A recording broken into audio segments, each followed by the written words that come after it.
Hey, welcome again. This is the 2018 National Crime Victim Rights Week Community Awareness Project Applicants webinar. I'm glad that we have so many people registered. My name is Steve Doreen. I'm the Executive Director of the National Association of VOCA Assistance Administrators, NAVAA. Our members are the 56 state agencies that administer the Victims of Crime Act VOCA Victim Assistance Formula Grants, and we've been managing this project for OVC for a number of years. Also with us today is Lori Elwell. Lori will be the project director. And Lori, do you want to say a few words? Sure. Hi, everyone. I'm Lori Elwell, and my role in this project will be to help everyone who's awarded a grant with budget modifications and programming questions, and trying to help keep everyone on track to avoid problems at reimbursement time. So I'll be quite involved after the grants are awarded. I'll be your main contact for a lot of questions. So I look forward to working with you, and thanks for joining us today. Thanks, Lori. Also on the project is Ann Seymour. Many of you may know Ann. She's been a national victim advocate for many years and will be providing a lot of training, individual consultation, and assistance, and we'll get into a little bit of that later. And then also on the webinar is Emily Bauenfein, who is the project director for OVC. And Emily, I think you're self-muted. You have to unmute yourself. Yes, I'm unmuted. Thank you. As Steve mentioned, I'm a communication specialist with the Office for Victims of Crime, and in that capacity, I'm acting as the grant manager for the grant that has gone to NAVAA to manage these sub-awards for the CAP grants. So I am here simply to provide support to Steve and Lori and though you'll more than likely be working more directly with them, but I'm here to support. And we, as always, are very excited to see the types of projects that are put in as applications. So enjoy the presentation. Thank you, Emily. Just a little bit of housekeeping.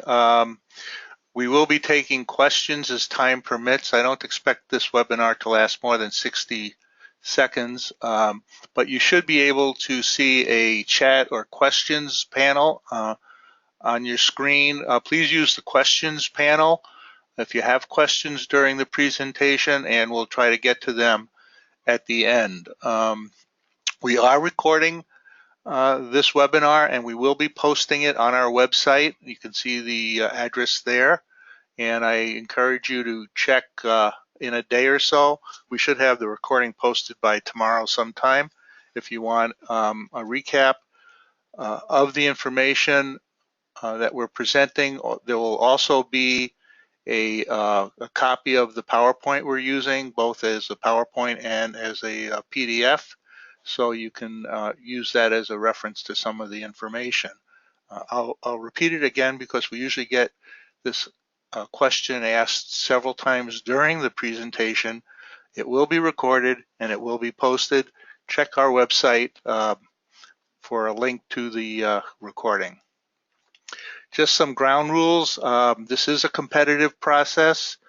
We have a review committee that will be reviewing and scoring and making a selection.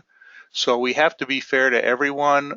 We won't be able to answer very specific individual questions as to what your specific proposal is, whether it's a good proposal or not. So we want to keep all the information we send out fair to everyone. Other than this webinar, please do not submit questions because this webinar will be posted. Those questions and answers will be provided to everyone. All the information you really need is on our website, in the applicant guide, and in this webinar. So again, please don't send us specific questions or questions related solely to your project. There's our agenda. We'll be covering quite a bit of information. To begin with, as I said earlier, this is a program administered by NAVAA under a cooperative agreement with OVC. The maximum amount that we can award is $5,000, and this is a reimbursement program, so we typically cannot send out money in advance to cover costs. We expect to fund at least 60 community projects. We will probably be funding more than that, but that's the minimum that we expect to fund. Very importantly, the purpose of this is to increase the general public's awareness of rights and services for victims of all types of crimes during National Crime Victim Rights Week, which next year will be April 8th to the 14th, 2018. And I emphasize we're looking for proposals that target the general public rather than a specific narrow group. We give preference to projects that are looking to speak to victims of all types of crimes rather than just one. We do get proposals to focus on one type of crime. They're acceptable, but they'll probably be weighted weaker than those that address a broader range of victims of crime. And it's specifically for activities and events during National Crime Victim Rights Week. This is not intended to be a program to simply replenish your agency supply of materials you use all year long or projects that go on for months and months. We're really looking for activities that focus on Crime Victim Rights Week. We realize sometimes it may be a project that lasts a week or so more, sometimes during a month, but really the target is to emphasize National Crime Victim Rights Week. The kinds of activities we typically support: public events, and when I talk about events, we're talking about in-person events open to the general public, as opposed to very narrow, by invitation only, or those that are really targeting a limited audience. We support mass media advertisements, printed materials, promotional giveaways. Again, all of these related specifically to National Crime Victim Rights Week. We'll get into a little bit more information on that. We are not looking to support training or professional development, though, such as self-defense classes or other types of events. We don't support events that, for example, give continuing education credits. These are for public awareness, not professional training. Again, as I said earlier, we're looking for events specifically focused on National Crime Victim Rights Week, not ongoing events or limited access events. For eligibility, we can support projects run by public agencies, governmental agencies, nonprofit, community-based organizations, faith-based organizations, tribal organizations, and community coalitions. We cannot fund individuals or for-profit entities. To be eligible, you must have a DUNS number. That's a federal requirement. They're sometimes referred to as universal entity identifiers. These are 9 digits. Don't get it confused with your employer identification number or your tax identification number. If you don't have one, they're available free. There's a website posted there where you can get one. All applicants must have one except for community coalition groups. Okay, previous recipients are eligible to reapply, but as you'll see, one of the criteria that we use is a preference to fund new or projects that haven't recently been funded. The National Crime Victim Rights Week Resource Guide is an important tool that many of you will be using. Understand our organization, NAVAA, does not produce or distribute that document. It will be available. There's a website you see where you can subscribe for a mailing list.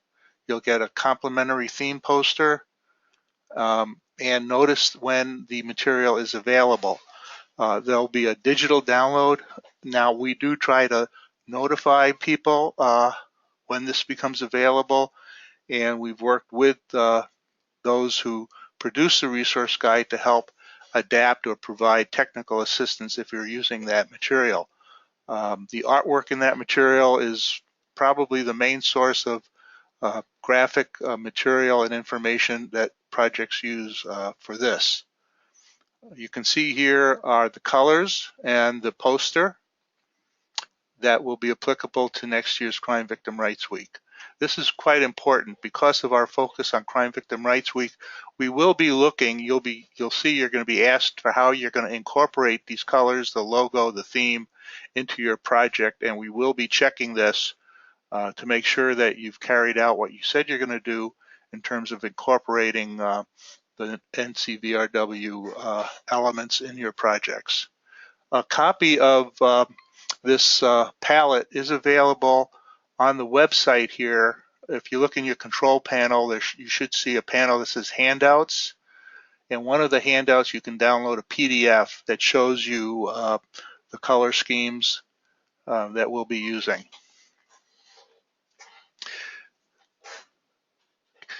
Here's the anticipated timeline. The important date for this purpose is midnight, Monday, October 16th. That's the deadline by which we have to receive your applications. That's Eastern time. We expect that a decision will be made by late December. The process is we receive your applications. We have a committee that reviews them, makes recommendations to OVC. OVC actually selects the projects to be funded based on our recommendations. We hope to have that made public by late December. We try to notify every applicant whether or not their application has been funded. We do that by email, and if you don't hear, we encourage you to check our website because we will be posting the date that we have made decisions public, and if you haven't heard from us directly, we encourage you to contact us by that date. Because we can't always be assured that you receive our notice. It's happened in the past. We've sent out notices and the recipients never received it. We really expect you to follow up if you haven't heard from us by late December.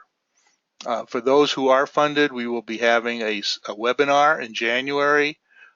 As we'll be providing technical assistance to you throughout the planning period, and all projects will be have to be completed and an after action report submitted to us by the end of June of next year. That's just the basic timeline we anticipate following for this project. Let me remind you again, if you have questions as we go through these, please feel free to write your questions in the question box on the control panel, and we'll get to those at the end of the presentation. General information, all applications are available on our website. The address is there. You can click on our website where it says applications. You have to use one of our forms. It's a very short form. It's 4 pages long. We require that you also read the applicant guide because that really works you through step by step. We'll be going through that here today, but also it'll give you some more detailed information of what we're expecting to receive in the applications. The applications are available both in a PDF format and in a Microsoft Word format, either a fillable one that you can do on your computer or one that you can download and fill out by hand or typewritten. Legibility does count, so we encourage you to use the fill-in forms if possible. Again, the applicant guide is required reading. You must use the forms that we provide. All sections are required. Don't simply put not applicable in any particular section of the application because they're all applicable. They're each going to be ranked and weighted in making the final selection. Do not attach any additional pages. Don't have anybody send in letters of support. Our review is simply going to be those 4 pages that you submit as part of the application. Anything else that's sent in will be ignored. You should keep a copy of it for your own records. And again, we must have received your application by midnight, October 16th. We will acknowledge the receipt of your email of your application within 3 working days. So if you submitted one and you haven't gotten an email acknowledgement, please email us at this address, cap@navaa.org. Don't ask us to acknowledge it at the time you submit it. We're not always able to do that. Frankly, what we've learned is that people wait to the last minute. We get a deluge of applications at the last day or so, and we're not always able to immediately acknowledge receipt. But we will be doing an acknowledgement within 3 days. So make sure you contact us if you haven't heard from us within that time frame. Here are some tips on completing your application. Again, read the guide. Do not exceed the allowable number of words. Each narrative question has a limit to it. You can't copy and paste. So if you want to do something in a Word document and then copy and paste it into application, you can do it. But it really helps us. And if you don't use any fancy formatting, bullets, bold, underline is fine, but try not to do anything fancy. They don't work very well in some of these forms. I encourage you to be very concise, straightforward. We're not looking for a lot of elaboration. Don't use what I call unnecessary superlatives about how wonderful and great you are. We really want to get to the point of what you're proposing to do with the dollars that we'll be giving you. So it needs to be very concise and straightforward. Focus only on what you propose to do with the money we're providing you. We realize a lot of times you're doing activities in addition to what you're asking us to support. That's wonderful. We encourage it. But again, we're going to focus very much on just what we're funding. So if it fits into a larger proposal or a broader range of activities, you can mention it, but we really want a description and specific details about the funded project. Be mindful of what is not allowable. And to be very frank with you, sometimes people put on events. You'll notice certain things are not allowable. We can't, for example, pay for food or beverages. That's a federal requirement. So if you describe something as a luncheon, it's going to raise a question, even though you may not be asking us to pay for the food. If you call it a luncheon, we're going to question it. So be certain that you describe the fact that food is going to be donated. Or you might want to use a different term to describe call it an event rather than a lunch if we're not paying for the food. And finally, and this has been a problem in the past, really check and recheck your math. We found a lot of very simple mathematical errors in the budget section. That causes us to have to check your math. And frankly, those kinds of errors may result in a lower grade for your application, even though the project yourself you're proposing may be a very worthwhile project. If it reflects on a sloppiness in your math or sloppiness in your descriptions, that's going to reflect poorly on the proposal. We're going to go through very quickly now each section of the application. As I said earlier, it's a very short, simple application. We realize $5,000 may not be the most amount of money. We found it's very useful for these kinds of projects, but we're not going to ask you to do a great deal of research and effort to fill out the application. This is the first section. We're going to ask for the agency, applicant agency. You may be working with a collaboration of groups. We need one lead agency. That agency will be legally responsible for the project. They'll be the main contact that we have with the project. That's the agency we will probably be reimbursing.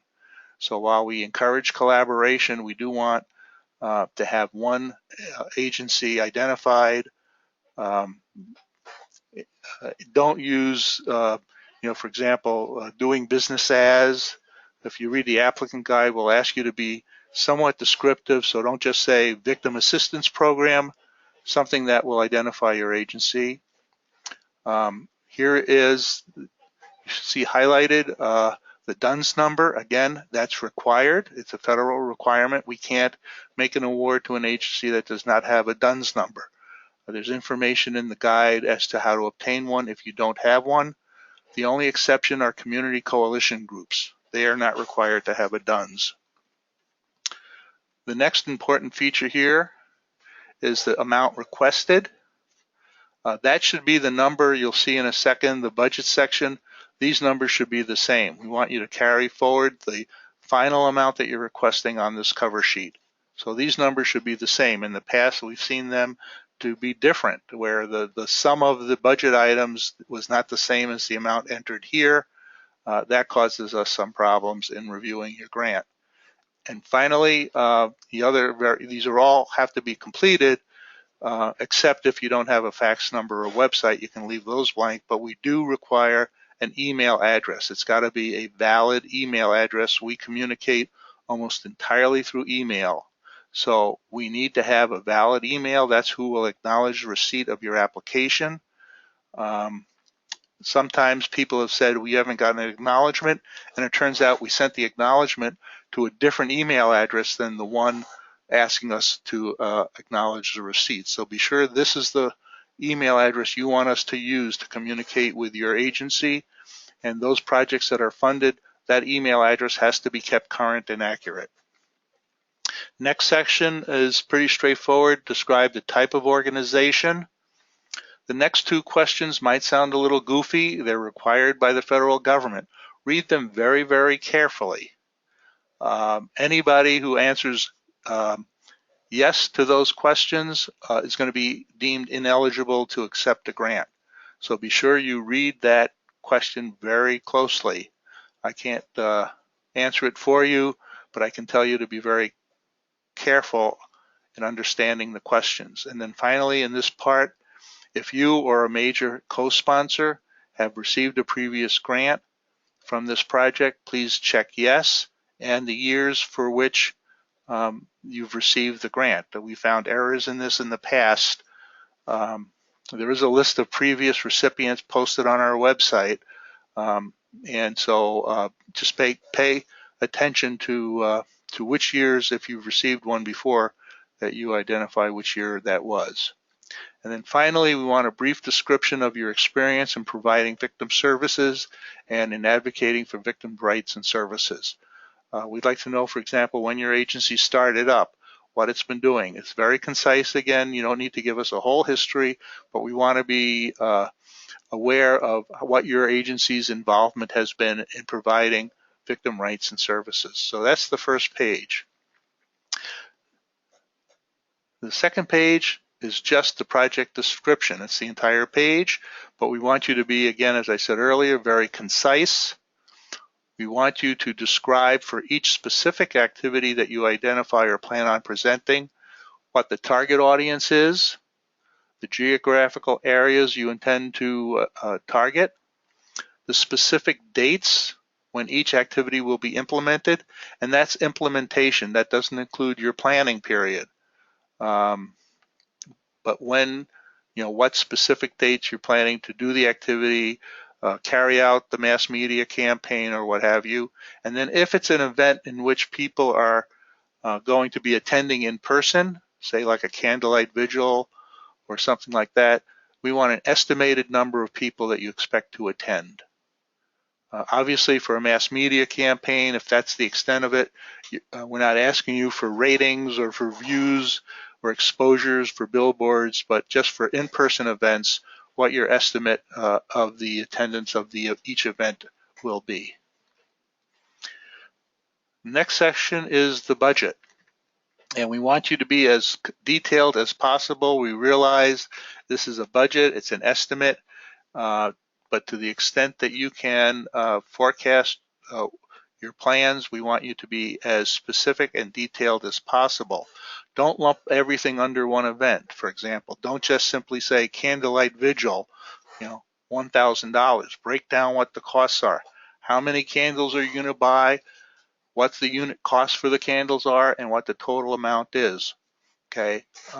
We have, as you'll see, restrictions. Again, these are federal restrictions on the amount that can be paid for certain types of costs.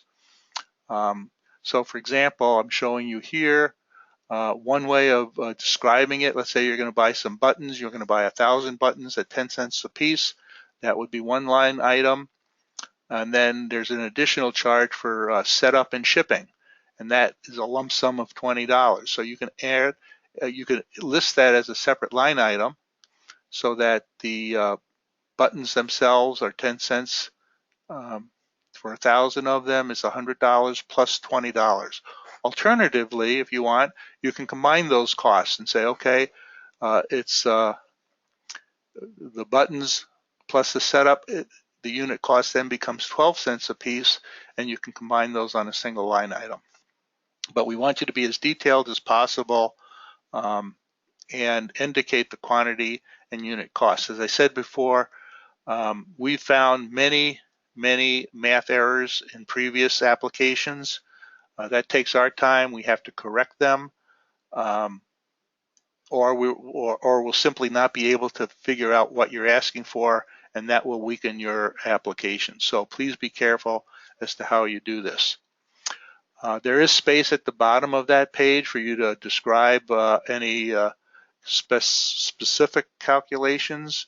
Again, we're only asking you here to enumerate those items for which you want us to reimburse you. Don't put in anything there as match. Nothing should, for example, have a $0 amount. The dollar amount should be rounded up to whole dollars. We don't want you to show us cents of that, but we do want you to enumerate as much as you can. Now we're going to talk about indirect costs. This is something that the federal government last year permitted for all federal funding projects. You have the choice in applying for this money. You can either, if your agency has a federally approved negotiated indirect cost rate, you can use that. If your agency has never had a federally negotiated indirect cost rate, you can choose what's called a de minimis rate of up to 10%. Or you can choose not to request indirect costs. Again, this is your choice. However, whatever you choose does not increase the $5,000 maximum that we can award under these grants. So that's a decision you need to make. If you do choose to request indirect costs, here's what we want you to do on the application. You'll see at the bottom of the budget section, there's a line that says direct costs, total direct costs. That's the sum of all of the individual line items that you enumerated above. Then if you're requesting an indirect cost rate, you should enter that rate, that's a percentage, in the space highlighted here. Once you do that, you're certifying, and this is a federal requirement, if you're requesting an indirect rate, you're certifying that you either have a federally approved indirect cost rate, and if you are funded, you'll be asked to submit a copy of that agreement, or you're choosing to use the de minimis rate. So once you enter that rate in the space provided, you indicate either a federally approved rate or the de minimis. Again, that's your choice. Here's an example. Let's say your direct costs total $4,500. You choose the de minimis rate of 10%. It's 10% of the total direct costs. It's not 10% of the $5,000 maximum. You can't use indirect costs to simply sort of cap off the amount to get to the maximum. So if your total direct costs are $4,500, 10% of that is $450, and your total project will be $4,950. In the past, we've seen people say $4,500 plus $500. That's not correct, and if you're chosen, we will adjust that rate to the proper rate. And that rate will apply even if you end up spending less than your total direct costs. We will apply the approved percentage, not the approved number of dollars. I know that can get complicated, but that's the rules that we're learning to live by under the federal guidance. Once you get past the budget section, there's several other areas we're asking for information. Section 4, the first part of it is we're asking you to describe to us how you plan to use the Crime Victim Rights Week color, theme, and logos.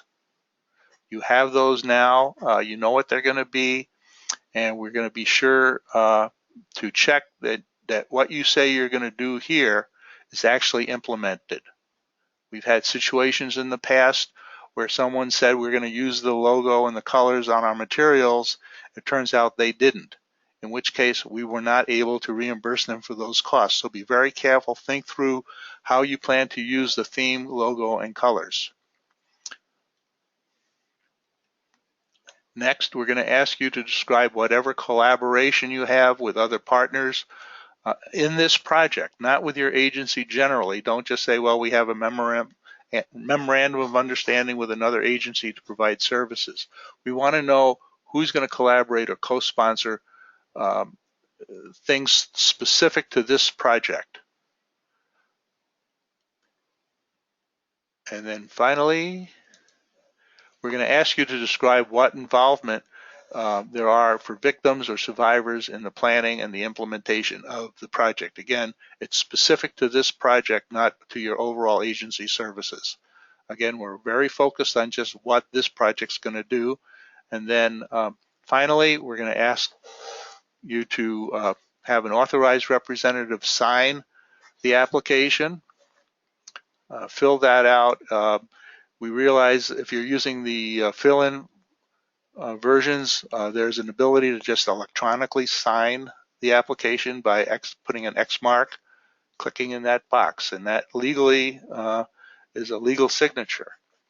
So that's what it is. That's the 4 pages, and you can submit the application to us on the PDF. There's a button there that you can press email. It'll launch your email application and attach this to us. Be sure you save it before you email it. Sometimes people will fill it in, not save it, and we end up with a blank form. I'd also suggest, just technically, if you're using a Macintosh, we've seen in the past that using the preview feature on those computers sometimes corrupts the form itself, and we're not able to read it. So be careful how you do that. Again, you can email it to us or mail it to us, either U.S. Postal Mail or FedEx. The important point is do it in time to be sure we receive it by midnight, October 16th. Okay, here are the allowable and unallowable uses. Again, if you have any questions, please post them in the question box. The types of things that are allowable: the purchase and production of mass media, printed materials, promotional giveaway items. Again, these must relate to Crime Victim Rights Week. We will be checking on that. We'll be asking you if you're paying, if you're using, say, the colors. We're going to check to see that you use the right colors on the items that we're paying for. You can include just the fact that it's National Crime Victim Rights Week, the dates, the theme, what have you. For promotional items, you cannot exceed a total cost of $20 per unit, which includes setup and shipping. You can give out recognition awards, plaques, very modest things, plaques, certificates, what have you. They cannot exceed $50 each.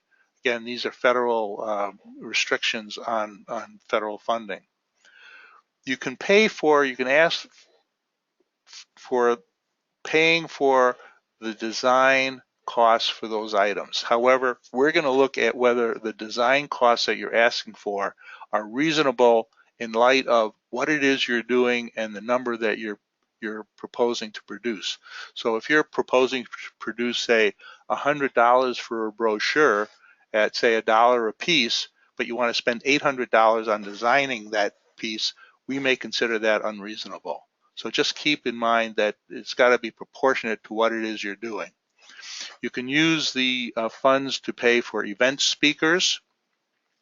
There's a limit, it's again a federal limit of $650 a day total. And by total, that means you can't use other funds to pay that speaker more. You can't use $650 in our funds and then add some additional money from your own funds or some other funds. It can't exceed $650 a day. It can be less than that. It could be basically $81.25 per hour, but it can't exceed $6.50 a day for an 8-hour day. Okay.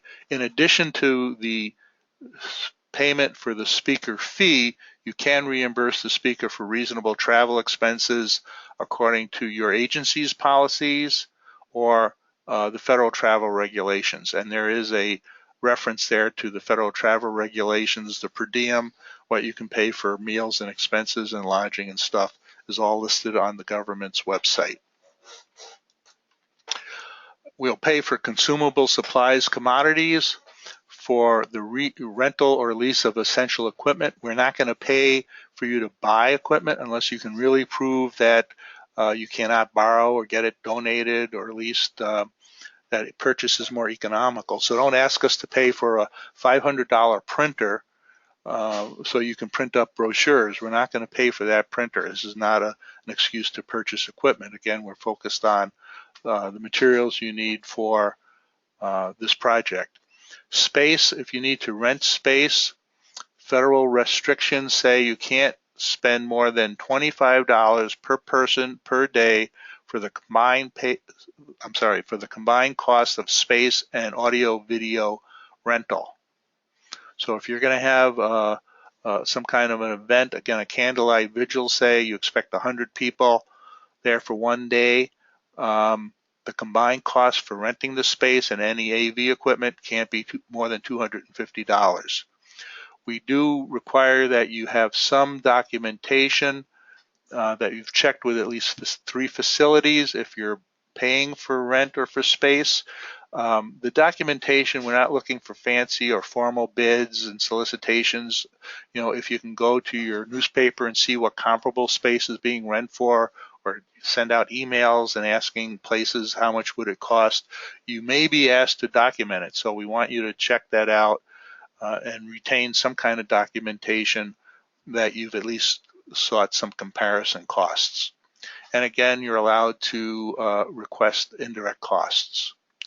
As far as unallowable costs, we will not pay for your agency salary or staff time in either the planning or if they're participating in the event itself. We will not pay for any food, beverages, or refreshments.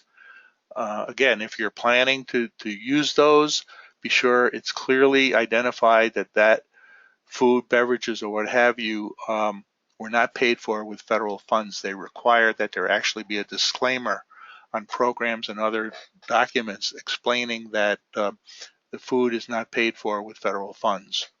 We can't pay for entertainment, and that includes things to induce attendance. So, for example, there may be an information resource fair, and in order to attract families, you might want to present like a bounce house for kids or have a band or a DJ. We can't pay for those. If the only purpose of having them there is to attract attendance, we will allow a certain very reasonable amount for costs that are integral to the event itself. So like, again, a candlelight vigil, you might have a choir there or a color guard and you want to give them an honorarium. That's fine as long as it's part of the event itself and it's not really considered entertainment. We won't pay for any fundraising activities, directly or indirectly. Refer to the applicant guide. There's some examples there of things where we've had some problems. So for example, if you're proposing to do a website and on the website you have a button to donate, that may render the cost of that website ineligible for reimbursement from us because it's tied to a fundraising event. Or you're doing some kind of an event and in an adjoining room you advertise there's a silent auction to raise money. Even if the money is being raised for a different organization, it's not allowable. So be very careful. You might have a raffle, say, or want something to use as door prizes. If it's intended to raise money, it may not be accepted. If it's just simply done as an attraction, that might be acceptable. We can't pay for any bar charges or alcohol. We can't pay for monetary gifts, cash prizes, or gift cards. Now, let's say you wanted to give a speaker a gift card in lieu of, say, a monetary fee. That would be okay because it's not being done as a cash prize or a gift. It's the payment of a speaker fee in the form of a gift card. That would be allowable, but you can't, say, have a raffle or a contest, say, where you're giving out cash as the award. You can have a contest, say, and give somebody a plaque in recognition or advertise it, what have you, but you can't give them a gift or cash from this project. And as I said earlier, we won't pay for professional development training, etc., or any form of lobbying, anything designed to influence any public policy. This is not just legislation, any public policy at any level of government, state, local, or federal. Okay, very quickly, once you completed your application, we're going to be having teams of reviewers. They will be asked to score each application. You can see the scores, the weighting that they will be applying to your application. The project narrative and the budget have the highest scores, so pay attention to that. The other sections have fewer scores, but we want you to complete every section. In addition to the scores from every state will be averaged and ranked from the highest ranked proposals to the lowest ones within each state, and then we'll put together a package of recommendations to OVC. So in addition to the scores, there's some other considerations that we will be considering. For example, we try to fund at least one project in every state. We try to fund new or not recently funded projects, and we try to fund projects that are targeting a broader range of victims of all types of crimes. So if there are many projects from your state and it's not a new project and you're only trying to address one type of crime victim, your application might be a strong application, but it may not get funded because of these other considerations. As I said earlier, we hope to have decisions by late December, and we will try to notify everyone of the funding decision. Then finally, we will be providing technical assistance to those projects we select. I mentioned at the beginning, Ann Seymour is our technical assistance consultant. She prepares a series of bulletins called CAP Tips. There are many of them. All of the ones from previous years are available to the public on our website. She'll be producing new ones, and those will be made available just to the subrecipients selected for 2018. We also have our website for subgrantees only, where you'll have access to special forms, information. We have a listserv where we're sending out reminders and other related information just to those whose projects are selected. So we try to provide as much assistance. Anne is also available for a limited amount of individual consultations. If you have a particular problem or need some particular assistance, she is available to provide whatever help she can at that time. Okay, and now we will turn to some questions. Okay, I will try to answer each of these, and if necessary, I'll ask Lori or Emily to jump in if they have any contributions. The first question is, where might I find examples of previously funded projects? If you go to our website, there's a link to the page that says previous recipients, and it goes back to 2007. There's a brief summary of projects that were previously funded. The next question, if we want to do an outside event, I understand we should have a backup plan in case weather is bad. Can we budget in our application for costs to rent a building if needed? And if we don't need the indoor building, you just won't give us the funding. The answer to that is yes, if that's what you'd like to do. In fact, any expense that you budget for that is not needed or not used, you simply will not ask us to reimburse you for that cost. We realize that there's sometimes unpredictable.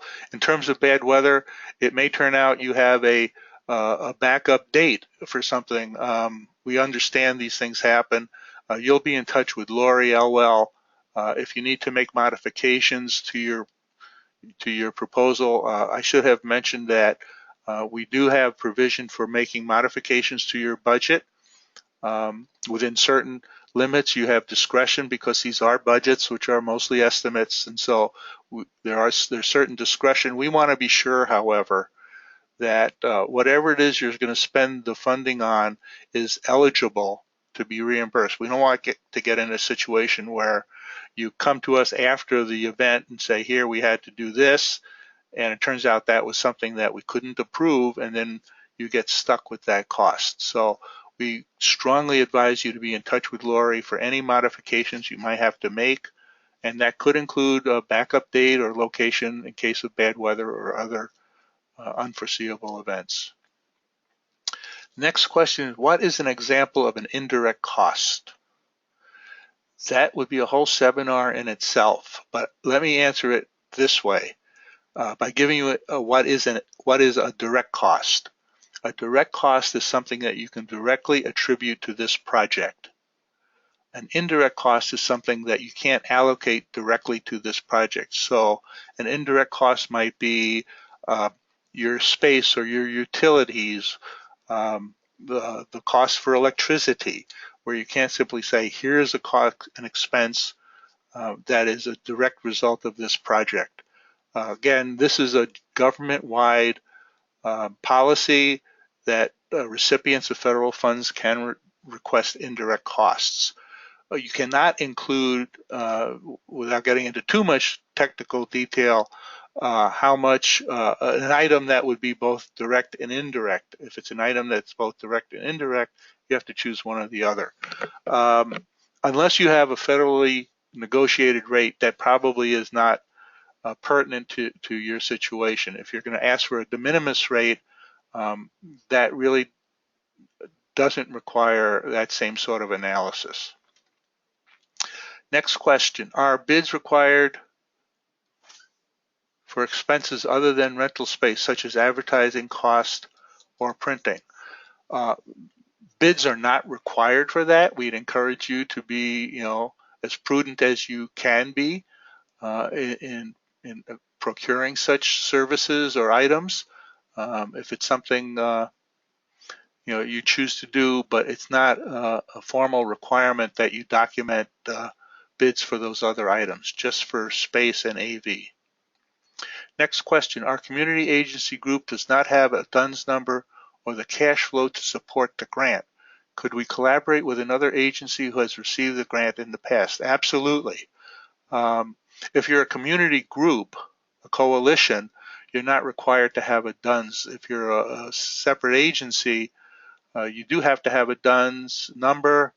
The DUNS number, as I said, is free to obtain, and the information on doing that is in the applicant guide. As far as the cash flow to support the grant, yes, absolutely.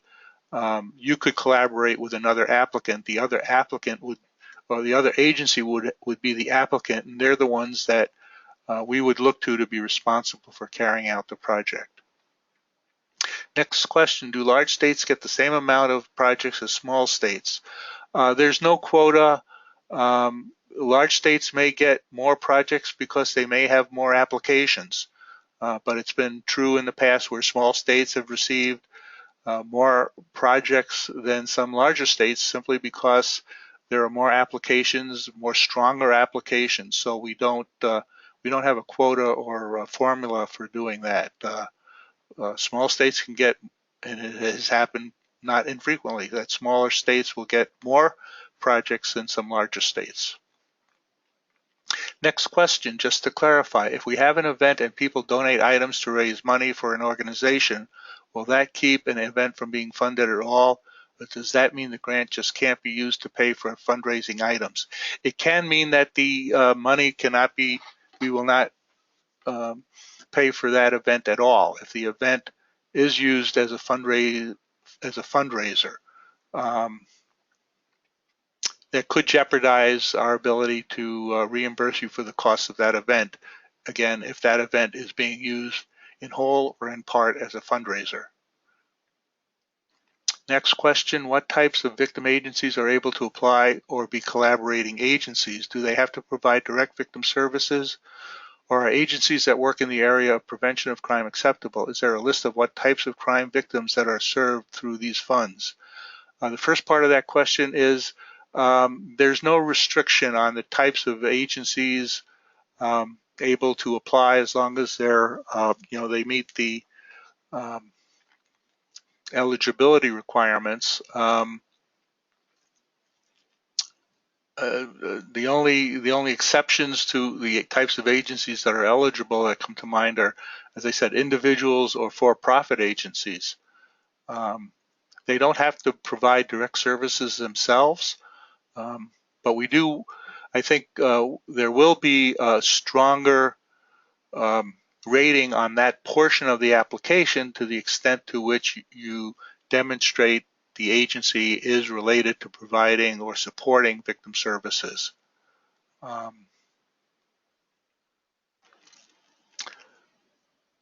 We don't have a specific list of the types of crime victims that are served through these funds. The funds don't serve the crime victims directly, these funds.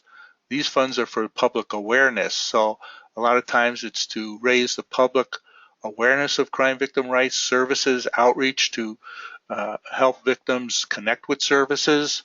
And there's no specific list of types of victims. Again, the broader the range of victims that are being targeted or the information regarding victims, the stronger the application will be treated. Next question, did you say that the indirect cost line, we don't have to pick one, we can choose to leave that question blank? That's correct. It's your choice as to whether or not you want to request indirect costs. Last year, which was the first year we had indirect costs, most applicants chose not to request indirect costs, but that's your choice. How would applying for the grant be impacted when your program covers 2 counties? It wouldn't, I mean, that's perfectly fine to cover a broader number of counties or geographic area. We just want you to indicate in your application in the description what areas you'll be covering. I can't say offhand whether a stronger application would cover more counties or not. You could be in an area that it's covering 1 county but a larger audience. So I don't think there would be any particular impact one way or the other, except that we would like to know what area you're planning to target.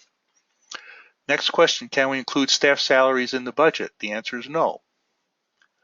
That very clearly, we're not including, that's an unallowable cost, our agency staff salaries for either the planning or the implementation. Are any materials available in Spanish? Yes, the resource guide materials will be made available in Spanish through the NCVRW website. Again, we don't prepare that or distribute it, but in the previous years, the materials, when it's available, if you haven't seen it in the past, there are bookmarks, buttons, posters, all sorts of artwork are available both in English and Spanish. Next question, if weather is bad, can our backup date be outside of CVRW? Sure, like I said, we want it to be done as close to National Crime Victim Rights Week as possible. Obviously, if you have a backup date because of bad weather, that's not something we can control. I would say we would want it to be as close to Crime Victim Rights Week as possible. I don't think you can do a backup date, 9 months later. That's not something I think we would be considering. Okay, when getting promotional items printed, sometimes it can be difficult including all the colors in the logo or even all 3 colors. In cases when only 1 color can be used, which color do you recommend? I can't recommend a color. I think that's something you'll need to decide depending on what it is you're doing and how you're planning on using it. I can't answer a design question like that. Is it considered training for too narrow an audience to partner with pardons and paroles who does an info session and then schedules breakout meetings all afternoon for victims and families to have individual meetings? I can't answer that specifically. All I can say is if that's what you want to propose, that's something that the reviewers will take into account. Again, some of these criteria, it's not an either or situation. It's not, yes, this is eligible, no, it's not eligible. A lot of it depends on how it's done and the extent to which something is done.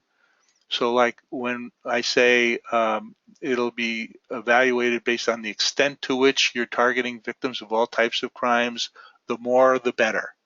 I can't answer this specific question, which goes to a specific proposal.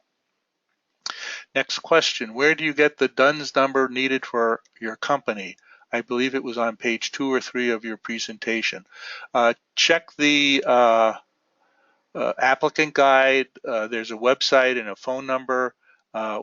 It was on our presentation, which we will be posting probably within the next day or so, and you can find out there how to get a DUNS number. What, if any, receipts will be required to complete after action reports? We will be requiring proof of expenditures for any line items of $300 or more. In other words, you'll be asked to submit copies of receipts, checks, bills, what have you, to document the actual cost for items that exceed $300. Can the application be saved to complete at intervals, or must it be completed all at once? You know, it can be saved. What we're providing is a copy that you download and you save to your computer. These are not completed online.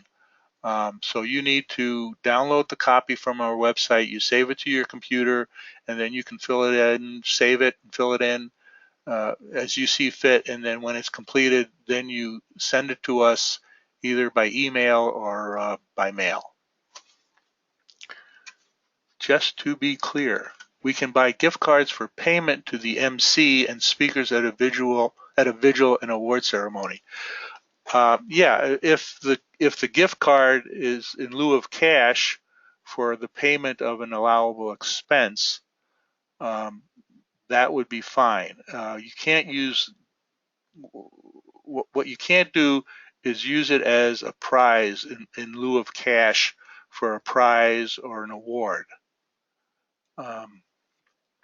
But yeah, if you would otherwise pay a speaker, say $100 to speak at your event, instead of giving them $100 in cash, it would be acceptable to give them a $100 gift card.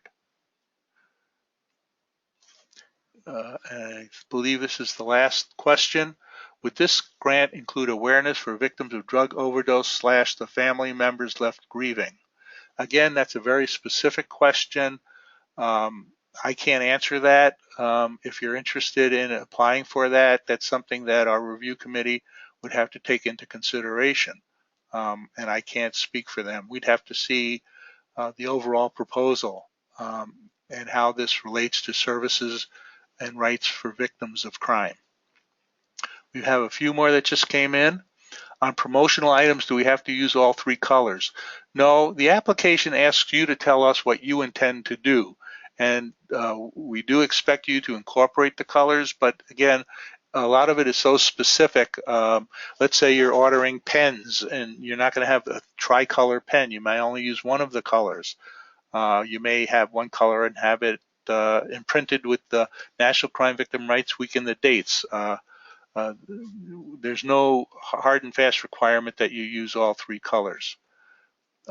Next, we need to include the logo that you attached, right, for promotion. We're leaving it up to you. We're asking you in your application to tell us how you intend to incorporate National Crime Victim Rights Week, which is reflected by the color, the theme, the logo. We're not saying you have to use each and every element. Again, it depends on what you're doing. If you're doing a billboard, you may choose to include the logo. You may choose not to include the logo and other elements. That's up to you. Can we use the last question, I think. Can we use the DUNS number of our collaborator?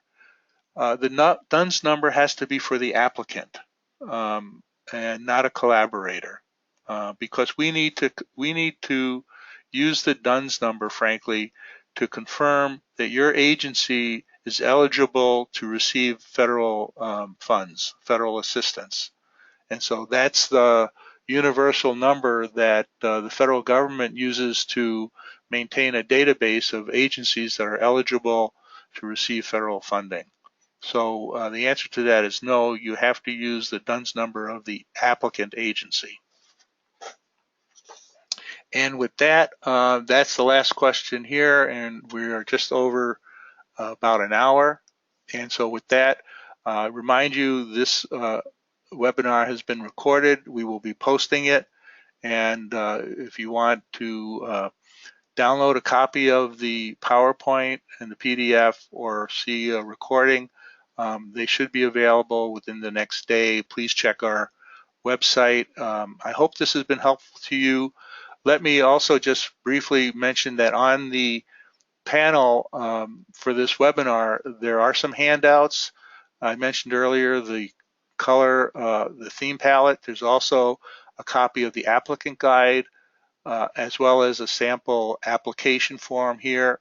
You can download it from this site, or you can download it from our website. And with that, I look forward to seeing your applications and wish you the best of luck. Thank you for participating. Good afternoon.